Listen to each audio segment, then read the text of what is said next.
Limited, Mr. Robert S. Brewery. He's the management director of Tonga Cable Limited company, and he will inform us about the development of his company, and which should be very interesting for us. So his biodata, just a short introduction. Born in October 1950, and he has over 35 years experience in the management position of the various companies, and 25 years as a management director of IT companies. He has a degree in physics, special courses in computer science, business management, and law. So Mr. Brody, please. Thank you very much, Mr. Chairman. I made a presentation in September last year in Singapore, and about half of my time was spent to explain where Tonga is.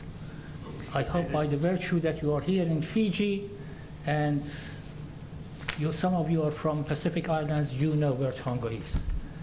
And of course there was again another question, because it was right after rugby game and they had seen Tongan players against New Zealand.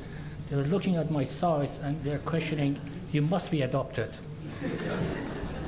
But to give you a little bit of general information about my country, there are over 130 islands, which 34 are inhabited. These facts will give you a little bit of background of the limitations that we were facing in formation of Tonga Cable and the cable project. We have a population of approximately 100,000 people. About 70% of them are in one island, in major island population that we have. There are only 2 telecommunications companies currently operating in Tonga, and I understand a license for the 3rd will be issued today. So the 3rd one is coming in. Access to internet is quite limited and quite expensive because we are using satellite, and the distribution is very difficult to all of these islands, and therefore is quite expensive. But the beginning of the project and how we came into looking at the cable, submarine cable. World Bank in 2008 gave a report in Sydney. In their report, they have identified Tonga as one of the countries that could get benefit if cable is established and built. That was the beginning of the project. Tonga Communications Corporation at that time picked up that report and decided to do some feasibility study and take it as a business plan for expansion of TCC. Of course, as we were looking at this project, there were immediate questions. With the small population that we have, with the scatteredness of our islands, does the benefit justify the cost? The cost was quite high. At that time, the World Bank report had indicated something between 27 million to 32 million US cost of the cable for Tonga. And we need to justify that, whether it's worth to do that or not. And the most important question, where the money comes from. As usual, when you approach your government, government says, we have no money whatsoever.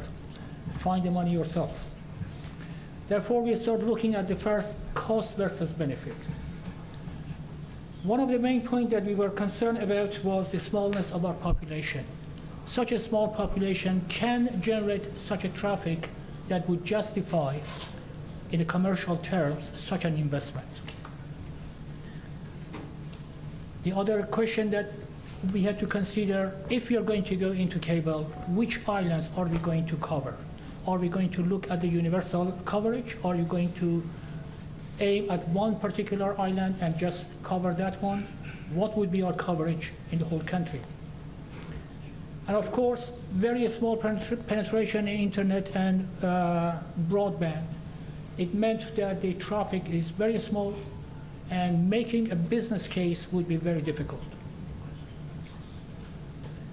To answer these questions and look at all the possibilities and options that we have, the first step was we formed a steering committee.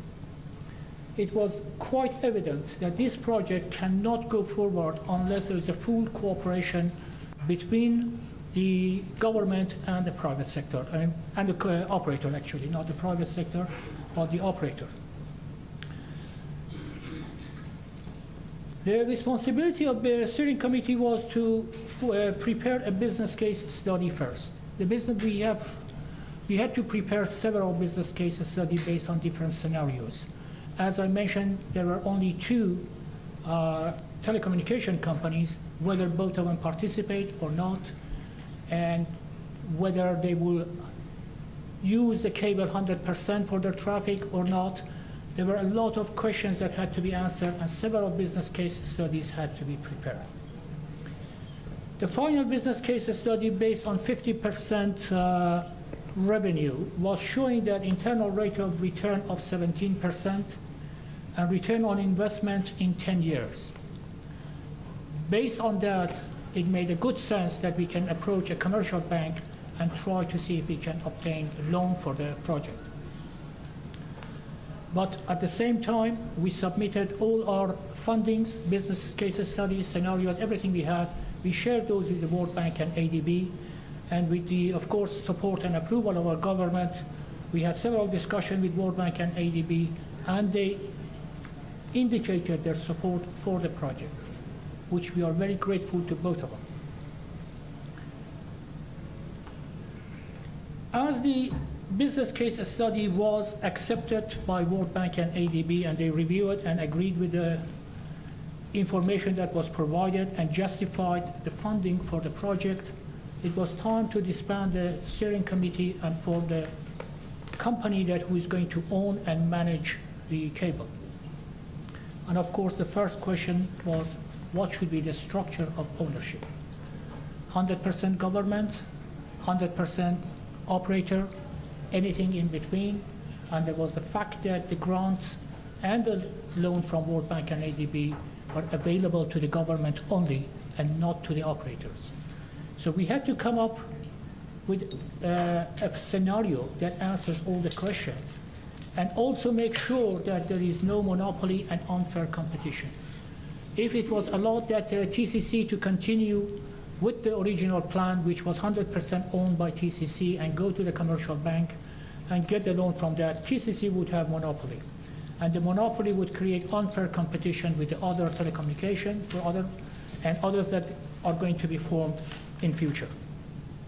So that was a major aspect and concern for the government, how they can manage and regulate such a company that would provide a fair base for all the telecommunication companies. After a lot of scenarios that were considered, finally it was decided that 20% will be owned by TCC and 80% will be owned by government. The 80% that is owned by government is actually coming from the source of the grants that coming from World Bank and ADB, and with their permission, government is using that money and purchasing share in Tonga Cable. And of course, some initial cash were necessary to start the project, and TCC, by having 20% ownership, could come up with the amount of cash we needed. When the discussion was made with the government, it was several choices available to government. The grant, as I mentioned, was available to government, and they had the choice of pass it on as a grant to TCL. So TCL would be debt-free completely and start going with that amount of grant. They had the option of on-lending the grants to TCL. They had the option of combination of these two. But at the end, the government decided on equity investment in TCL and put the money as the shareholding in there. How would be the future ownership? Because at this stage, we are in the stage of implementation of the cable. Everything, we are experimenting and we are moving forward. And one of those experimental parts is the management and ownership of the cable company itself. It is decided at this stage, on the date that the company becomes operational, the government will offer 20% of its shares to the public. In a public offering, people can buy 20% of the shares. And at the same date, Tonga Cable will become a state-owned or public enterprise. The management will change, the board of directors will change, and different structure will come into place. Following these initial steps, when the company was formed, there was a question of, does the current act support such operation? Because Tonga Cable was supposed to provide only wholesale capacity to current telecommunication and future one, of course. But the act itself was written at the time to address the needs of an operator. But Tonga Cable could not fit exactly into that and cannot provide service to end users. So it has to be a different category to be created in a sense. The act allowed the license to be issued. An operator license, individual operator license was issued to Tonga Cable, but a lot of conditions were attached to the license to make sure that Tonga Cable is not going to reach the end users and will sell only wholesale to telecom operators. The next question was that in regards to regulation of such operation, does the Act have enough provisions in there to regulate such a wholesale operation? The whole project that we are working on that has three components. The first component is the construction of the cable itself. Second component is a technical assistance to the government to improve the regulatory aspects of the project. And of course, the third component is the project management from the government point of view. So there are some activities going on now.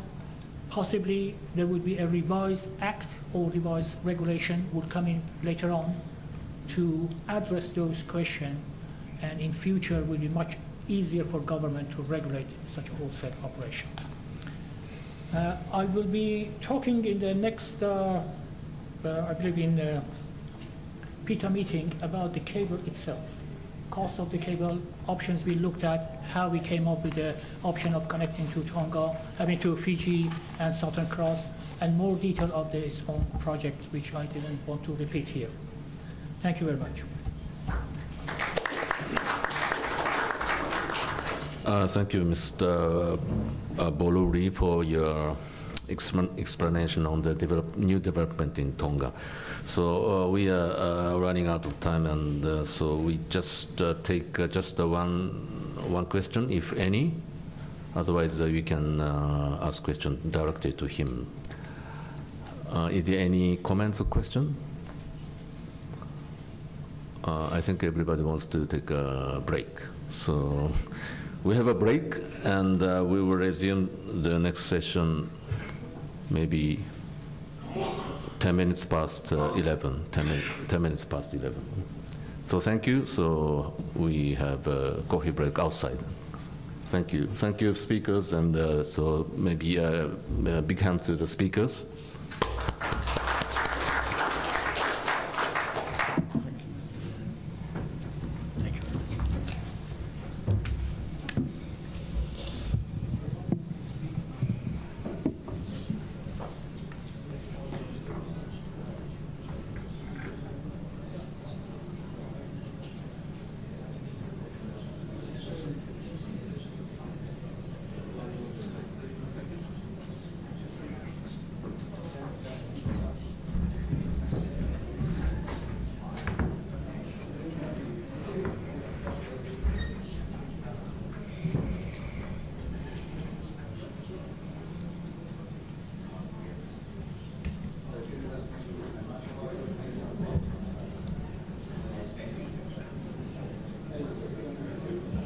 Was there a big change or Just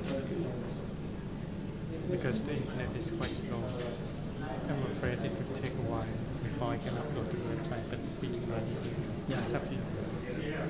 Which one?